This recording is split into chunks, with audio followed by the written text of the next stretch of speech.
आज देश भर में हिंदी दिवस मनाया जा रहा है।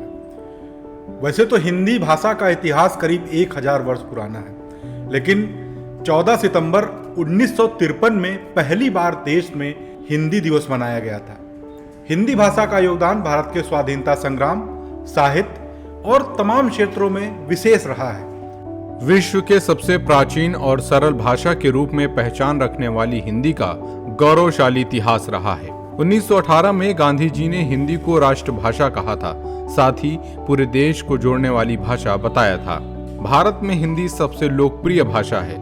इसका अंदाजा इसी से लगाया जा सकता है कि देश भर में 43.63% लोग हिंदी बोलते हैं, वहीं लगभग 90% लोग हिंदी को समझते हैं। हिंदी भाषा का इतिहास लगभग 1000 वर्ष पुराना है, जिसकी उत्पत्ति मध्यकाल में बोली जाने वाली शौरसेनी नामक भाषा के अपभ्रंश से हुई।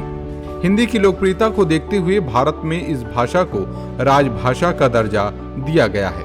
महात्मा गांधी द्वारा 1936 में स्थापित अखिल भारतीय संस्था राष्ट्रभाषा प्रचार समिति वर्धा के प्रस्ताव पर 14 सितंबर को हिंदी दिवस मनाने का निर्णय लिया गया। पहला हिंदी दिवस 14 सितंबर 1953 को मनाया गया। हिंदी भाषा को लोकप्रिय बनाने के लिए शैक्षिक संस्थाओं में हिंदी दिवस पर विशेष कार्यक्रम आयोजित करने को कहा गया। वाद विवाद प्रतियोगिता, हिंदी कवि सम्मेलन, विचार गोष्ठी आदि के माध्यम से आम जनमानस में हिंदी के प्रति रुझान बढ़ाया गया। 1947 में देश स्वतंत्र होने के बाद हिंदी को संविधान सभा द्वारा 14 सितंबर सन 1949 को राजभाषा के रूप में स्वीकार किया गया। राजभाषा का जिक्र भारतीय संविधान के अनुच्छेद 343 से लेकर 351 तक है।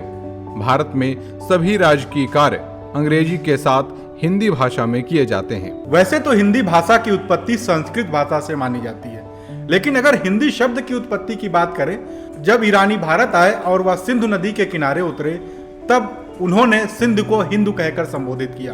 भारतीय विद्वान कहते हैं कि ईरानी अभिलेखों में सिंध को हिंदू लिखकर संबोधित किया गया था। देश की स्वतंत्रता के लिए 1857 से लेकर 1947 तक हिंदी कवियों और पत्रकारों ने महत्वपूर्ण भूमिका निभाई। तात्कालिक हिंदी साहित्यकारों ने अपने लेखों और रचनाओं से युवाओं में क्रांति की चिंगारी जलाई, जिसके फलस्वरूप पूरे देश में एक नई क्रांति देखने को मिली।